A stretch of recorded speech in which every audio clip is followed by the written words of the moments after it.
साथियों, मेरा नाम है मयंक गौतम और आप सभी का स्वागत है आपके अपने हिंदी वाले गुरुजी चैनल पर।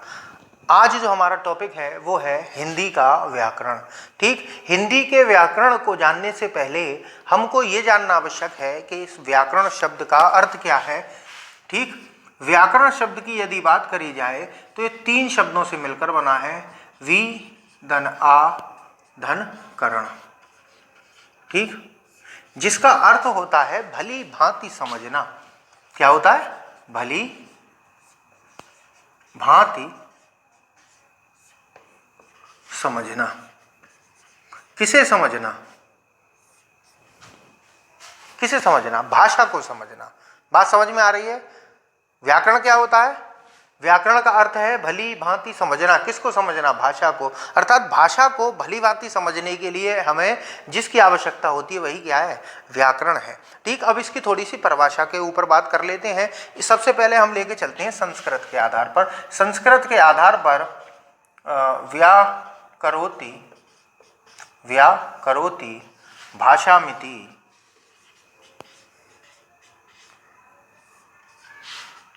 व्याकरणम।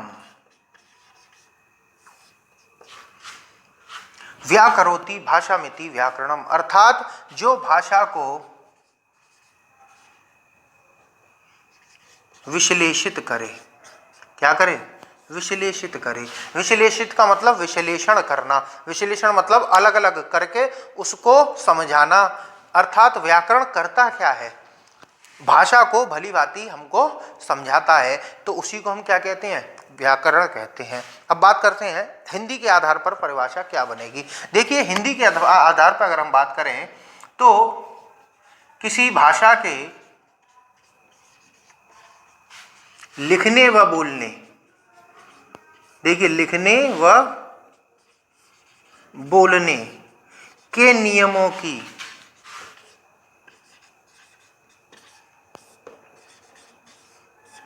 व्यवस्थित पद्धति,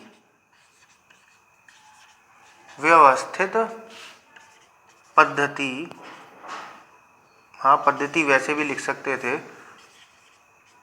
व्याकरण कहलाती है। ठीक, बात यहां तक आपकी समझ में आ गई होगी। आपने मेरे पिछले वीडियो देखे होंगे तो मैंने बताया था कि भाषा को अगर हम व्याकरण की दृष्टि से देखें तो भाषा को 2 ही प्रकार से व्यक्त किया जा सकता है, लेखन और लिखना और बोलना। सांकेतिक यहाँ नहीं आता है। अगर संकेत इसमें शामिल होता तो भाषा की परिभाषा क्या बनती? किसी भाषा के लिखने व बोलने या हाव भाव के नियमों की व्यवस्थित पद्धति व्याकरण कहलाती है। क्या आपने आज तक कभी किसी भी व्याकरण की किताब में या किसी भी टीचर के आपने हाव भाव के नियम देखे हैं क्या? नहीं देखे ना। तो याद रखिएगा कि भाषा को व्यक्त 2 ही तरीके से किया जा सकता है, एक तो लिखित रूप में या एक मौखिक रूप में। ठीक है, ये मेरा सिद्ध किया गया है। ठीक, मैंने सिद्ध कर दिया आपके सामने। चलिए, तो किसी भी भाषा के लिखने व बोलने के नियमों की व्यवस्थित पद्धति ही क्या कहलाती है? व्याकरण कहलाती है। और व्याकरण करता क्या है? व्याकरण हमको शुद्ध लेखन या शुद्ध बोलने का बोध कराता है, उसी को हम क्या कहते हैं? व्याकरण कहते हैं। तो संभवतः आपकी ये दोनों परिभाषाओं से समझ में आया होगा कि व्याकरण क्या होता है। ठीक है, अब बात करते हैं, क्या भाषा व्याकरण पर आधारित होती है या व्याकरण भाषा पर आधारित होता है? देखिए, ये समझना कि भाषा व्याकरण पर आधारित होती है गलत बात है। व्याकरण भाषा के अनुगामी होता है, अर्थात भाषा के पीछे पीछे चलता है। ठीक, भाषा पहले आती है, व्याकरण उसके नियम बाद में बनते हैं। व्याकरण का मतलब ये नहीं है कि भाषा में नए नियम लाए और भाषा को परिवर्तित कर दे। बात यहां तक आपकी समझ में आई होगी। ठीक, चलिए आगे। हमें व्याकरण के नियमों की आवश्यकता क्यों है?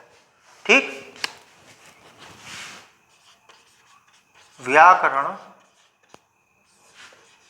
प्रयोजन। देखिए, हमने अभी पढ़ा कि भाषा के शुद्ध उच्चारण के लिए हमें किसकी जरूरत पड़ती है? व्याकरण की जरूरत पड़ती है।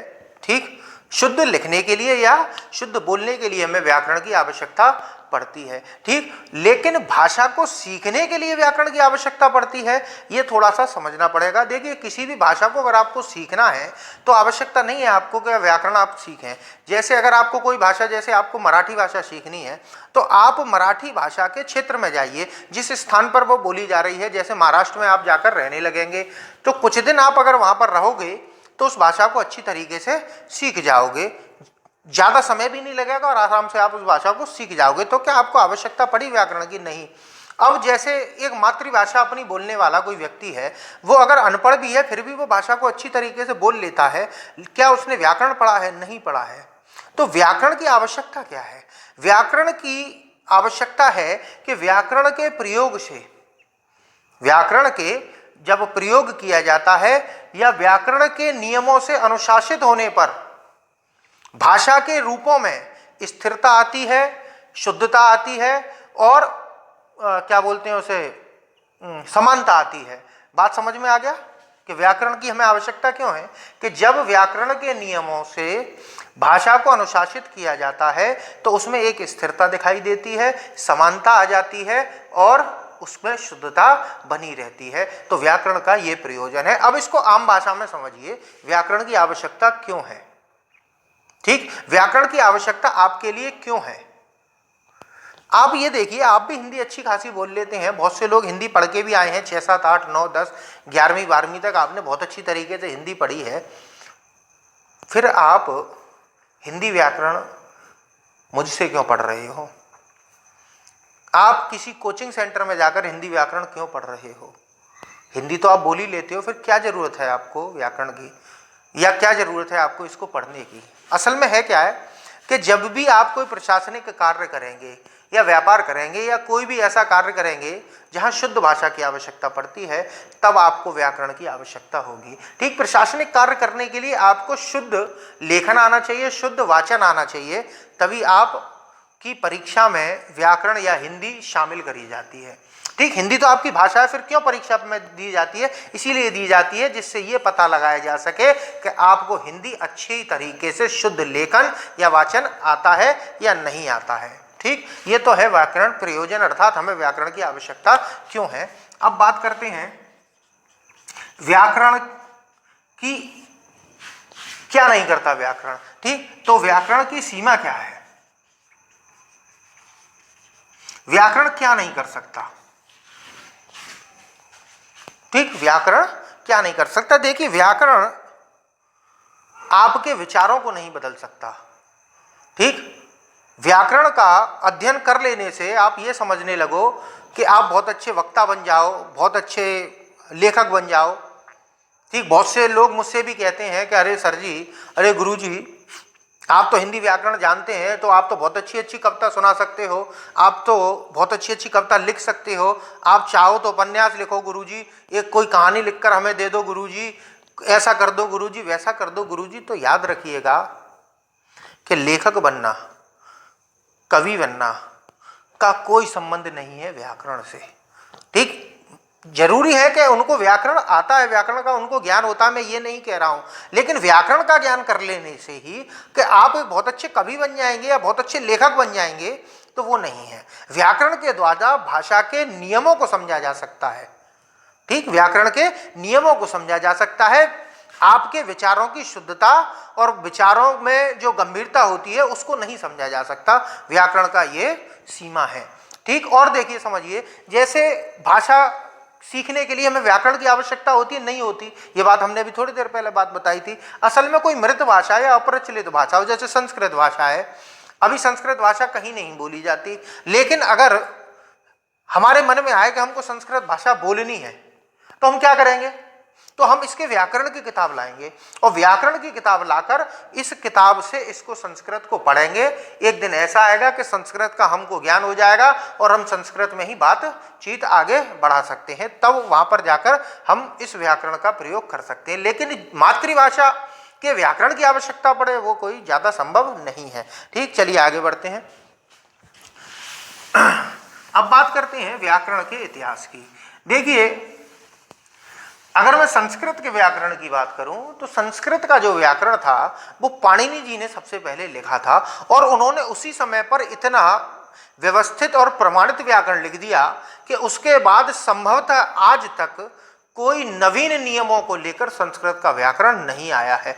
उसी के बाद उन्हीं के व्याकरण को लेकर किसी ने वर्तिका लिख दी, किसी ने उसी के ऊपर भाष्य लिख दिया, या किसी ने ही उसका अनुवादन कर दिया। तो आपसे अगर कहा जाए तो संस्कृत का सबसे प्रमाणित व्याकरण आप बता सकते हो, लेकिन अगर हिंदी की बात करी जाए तो हिंदी को अभी तक मुख्य वैयाकरण नहीं मिला है, ठीक, या इतना बड़ा विद्वान कोई नहीं मिला है जो कह सके या जिसके बारे में कहा जा सके कि संपूर्ण हिंदी व्याकरण इन्हीं के आधार पर समझा जाएगा या पढ़ा जाएगा।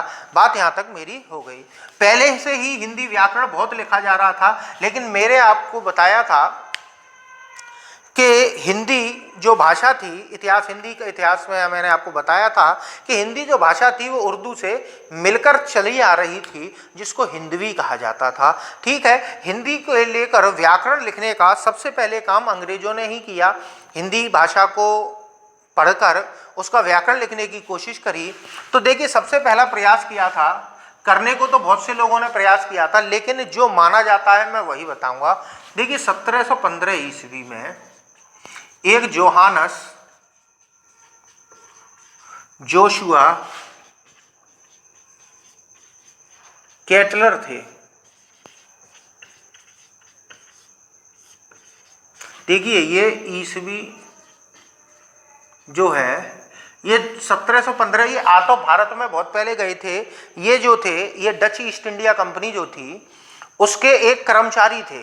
ठीक, इनको यहाँ पर किसी और काम के लिए बुलाया गया था, लेकिन यहाँ पर इनको भाषा में रुचि उत्पन्न हुई। ठीक, तो ये हिंदी के ऊपर या भारत की भाषाओं के ऊपर शोध करने लगे। तब इन्होंने खड़ी बोली को आधार मानकर या खड़ी बोली का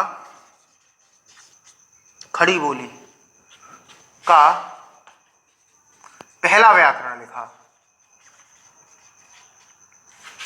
लेकिन इन्होंने जो आधार माना वो आम बोलचाल की भाषा को माना, आम बोलचाल की भाषा को आधार मानकर। और आम बोलचाल की जो भाषा थी उस समय पर वो खड़ी बोली स्वतंत्र रूप से नहीं थी, उसको उस समय तक हिंदवी या हिंदुस्तानी भाषा बोला जाता था, जिसमें उर्दू का प्रभाव ज़्यादा था। तो जो बहुत सारे विद्वान हैं वो सर्वसम्मति से जोहानस जोशुआ केटलर द्वारा लिखी व्याकरण की पुस्तक को ही हिंदी व्याकरण की सबसे पहली पुस्तक मानते हैं। लेकिन इनके अलावा दूसरे हैं, एक डॉक्टर ग्रियर्सन एवं सुनीति चटर्जी। ये सुनीति चटर्जी और डॉक्टर ग्रियर्सन पहला व्याकरण इनको नहीं मानते। ये मानते हैं क्या नाम है, गिलक्राइस्ट,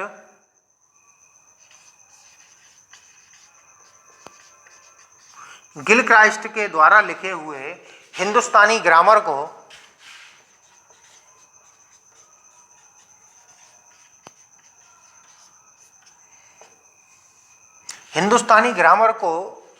हिंदी व्याकरण का सबसे पहला व्याकरण मानते हैं। कौन? डॉक्टर ग्रियर्सन एवं सुनीति कुमार चटर्जी। वो ये नहीं मानते। ठीक, लेकिन दोनों की अगर मैं बात करूं, ये दोनों ही के दोनों जो व्याकरण के ग्रंथ लिखे गए थे ये या तो अंग्रेजी को आधार मानकर बनाए गए थे या उर्दू को आधार मानकर बनाए गए थे, क्योंकि उस समय पर अंग्रेजी भी फारसी भाषा को अधिक पसंद करते थे।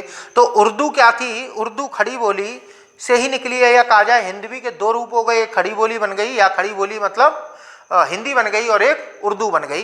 तो इन्हीं दोनों को आधार मानकर संभवतः ये इन्होंने व्याकरण ग्रंथ लिखे थे और ये अपनी भाषा में लिखे थे। अगर मैं इसकी बात करूं, जोहानस जोशुआ केटलर का जो ग्रंथ था, ये इसकी एक लिपि, इसका एक प्रतिलिपि आज भी डच में जो क्या नाम है उसका, हेग शहर में आज भी है। इसकी ज़्यादा किताबें छपी नहीं थी तो ये प्राप्त नहीं हो पा रहे हैं। इनका भी ये हिंदुस्तानी ग्रामर ज़्यादा प्राप्त नहीं हो पाया है, तो इस पर और ज़्यादा टिप्पणी करना उचित नहीं होगा। अब बात करते हैं हिंदुस्तानी ग्रामरों के बारे में या हिंदुस्तानी वैयाकरणों के बारे में। देखिए, आपने सुना होगा द्विवेदी युग। द्विवेदी युग जिनके नाम पर पड़ा था वो थे महावीर प्रसाद द्विवेदी। महावीर प्रसाद द्विवेदी जी के मन में विचार आया कि एक हिंदी व्याकरण का ऐसा ग्रंथ होना चाहिए जो सही मायने में हिंदी का व्याकरण हो, ठीक, और जिसको किसी हिंदुस्तानी ने लिखा हो और उसमें नियम भी हिंदी के ही हो, ठीक। तो इन्होंने आग्रह किया कामता प्रसाद गुरुजी से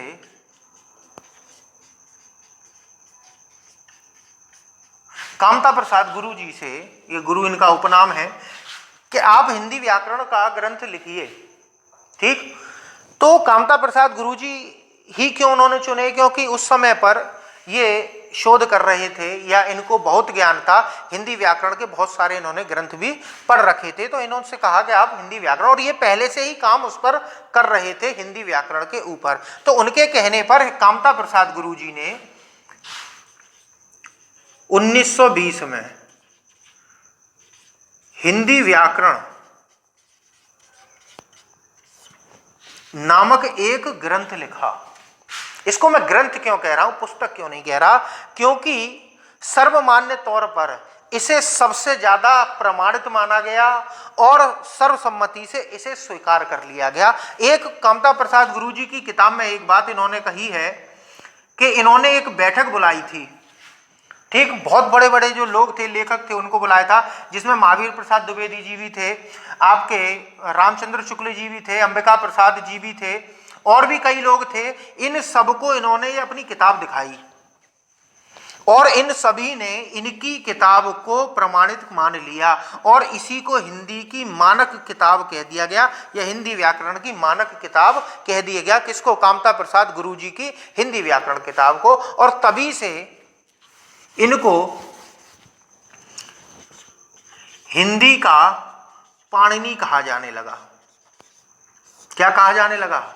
हिंदी का पाणिनि कहा जाने लगा। यहां तक बात आपकी अच्छी तरीके से समझ में आ गई होगी। अब बात करते हैं इसके बाद क्या हुआ। देखिए, इसके बाद 1957 ईस्वी में क्या कार्य हुआ। एक थे डॉक्टर क्या नाम था उनका, वाजपेयी जी थे, किशोरी लाल वाजपेयी। किशोरी लाल वाजपेयी जी के मन में आया, उन्होंने इसका वर्णन अपनी किताब में किया है। ये कहते हैं कि उस समय तक कोई भी हिंदी का व्याकरण इतना प्रमाणित नहीं था। देखिए, उस समय पर इनका था, इन्होंने इस पर कोई टिप्पणी नहीं करी। इसको छोड़कर वो बात बोल रहे थे कि इनका भी बोली के आधार पर है। ये चाहते थे कि हिंदी का व्याकरण हिंदी पर आधारित हो, ना कि संस्कृत पर आधारित हो। क्योंकि बहुत से लोग क्या कहते हैं कि संस्कृत भाषा से ही हिंदी भाषा का आगमन हुआ है, और ये बात हम भी मानते हैं कि संस्कृत से ही हिंदी आई है। लेकिन ये चाहते थे कि हिंदी का अपना कोई व्याकरण होना चाहिए जिसमें हिंदी के नियम होने चाहिए। तो इन्होंने एक पुस्तक लिखी, हिंदी शब्दानुशासन। शब्दानुशासन, ठीक। ये जो किताब थी ये एक मील का पत्थर साबित हुई और इसे भी मानक पुस्तक हिंदी की माना जाता है। किसको? हिंदी शब्दानुशासन को। ठीक है, संभवतः आपकी बात यहां तक समझ में आई होगी। ये जो था, ये दोनों हिंदी व्याकरण की सबसे पहली पुस्तक है। कहने को तो बहुत से लोग, एक मिर्जा जी थे, उन्होंने ब्रजभाषा व्याकरण एक लिखा था, बहुत 1600 कुछ ईस्वी के आसपास, उसको भी बहुत से लोग हिंदी का पहला व्याकरण मानते हैं। लेकिन इनको ज़्यादा माना जाता है, बहुत से विद्वान इनको ज़्यादा मानते हैं कि ये सबसे पहला और सबसे मेन इसको माना जाता है। आपकी परीक्षा में आएगा तो इसी को सबसे पहले माना जाएगा, जोहानस जोशुआ कैटलर। हिंदी का व्याकरण सबसे पहले किसने लिखा? जोहानस जोशुआ कैटलर ने लिखा। ठीक, अगर वो डीपली पूछेगा तो आपसे कह देगा ग्रियर्सन और सुनीति चटर्जी के अनुसार कौन था, तो वो हिंदुस्तानी ग्रामर किताब थी जो गिलक्रास्ट के, जॉर्ज गिलक्रास्ट, मैंने आपको बताया था कौन थे ये।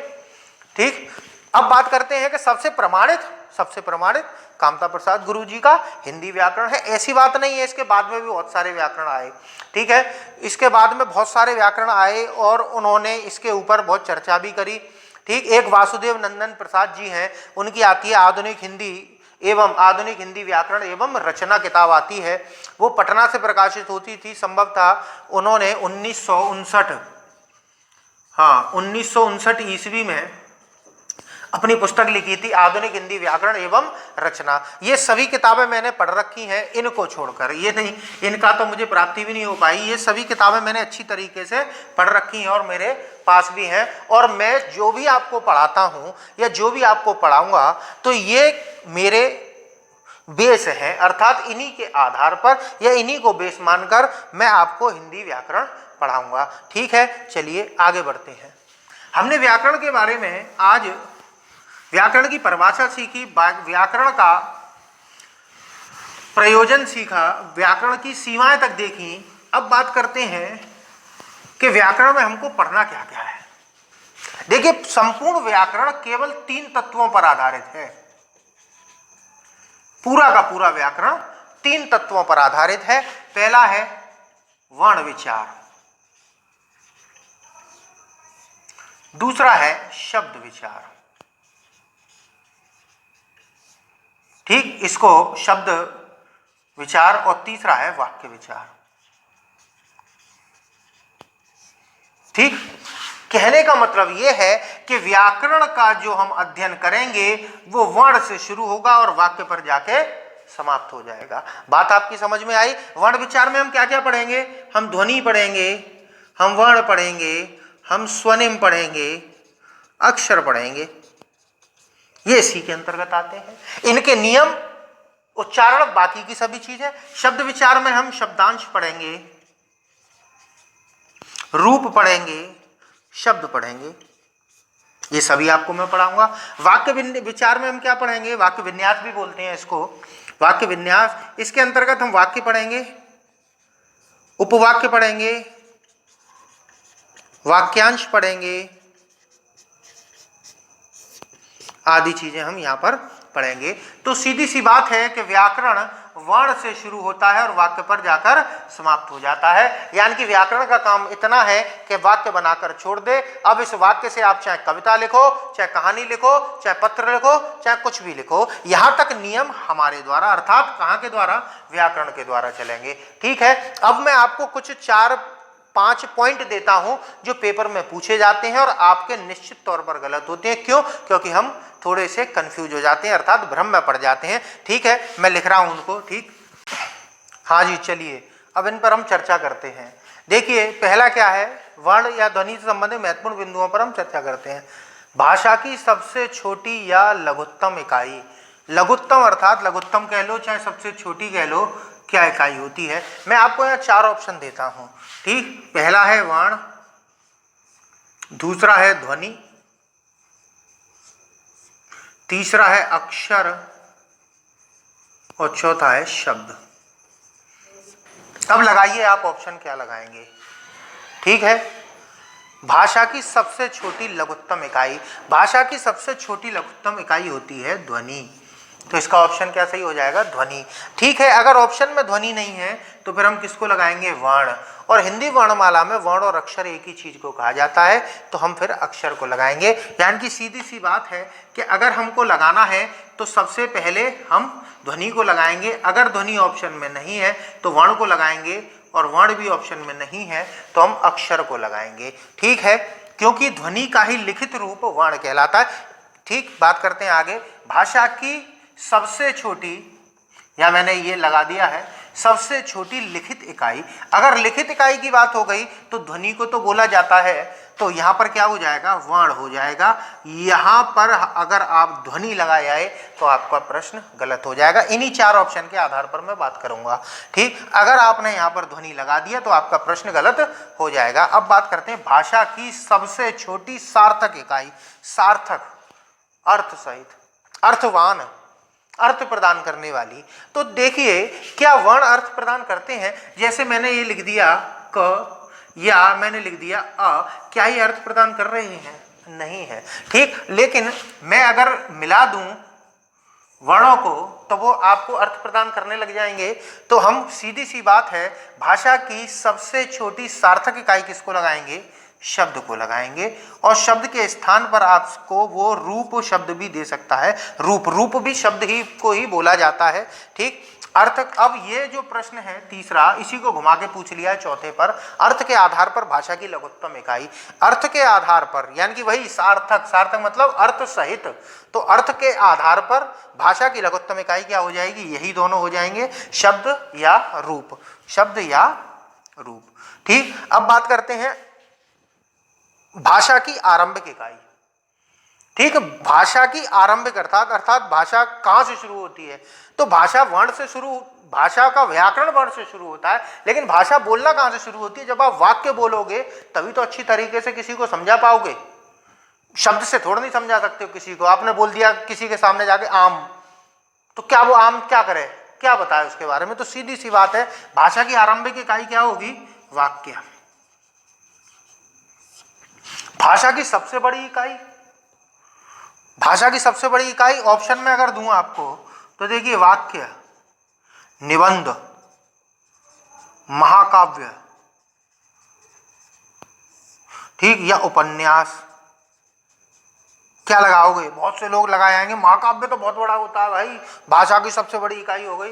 लेकिन भाई ये भाषा की इकाइयां नहीं है, ये भाषा नहीं है, ये भाषा की या व्याकरण उसकी काव्य शास्त्र की विधाएं हैं, लिखने के तरीके हैं। भाषा क्या है? भाषा जो हम बोलते हैं वही तो भाषा है। और भाषा की सबसे बड़ी इकाई मैंने अभी थोड़ी देर पहले बताया था, भाषा वर्ण से शुरू होती है या व्याकरण वर्ण से शुरू होता है और कहाँ खत्म हो जाता है? वाक्य पे। तो भाषा की सबसे बड़ी इकाई भी क्या हो जाएगी? वाक्य हो जाएगी। ठीक, अब इधर बात करते हैं उत्पत्ति के आधार पर भाषा की लघुत्तम इकाई। उत्पत्ति कहाँ से होती है भाषा की? पैदा कहाँ से होती है भाई? हम अपने मुख से कुछ निकालेंगे, शुरुआत करेंगे, तभी तो उसको क्या बोलेंगे? उत्पत्ति। तो उत्पत्ति के आधार पर लघुत्तम इकाई क्या होगी? वर्ण या ध्वनि। उत्पत्ति मैंने बताया, इसमें याद रखिएगा, पहले हमको वरीयता ध्वनि को देनी है, वर्ण को बाद में देनी है। लेकिन जब लिखित की बात आएगी तो वर्ण को ही हमें वरीयता देनी है, ध्वनि को नहीं। तो ऐसे इसको समझ सकते हैं। ठीक, ध्वनि पहले पर, वो वर्ण पहले पर, ध्वनि बाद में। अब रचना की दृष्टि से भाषा की लघुत्तम इकाई, रचना अर्थात लिखना। तो लिखने के आधार पर यहां क्या हो जाएगा? यहां पर वर्ण हो जाएगा। ठीक, यहां ध्वनि नहीं होगा।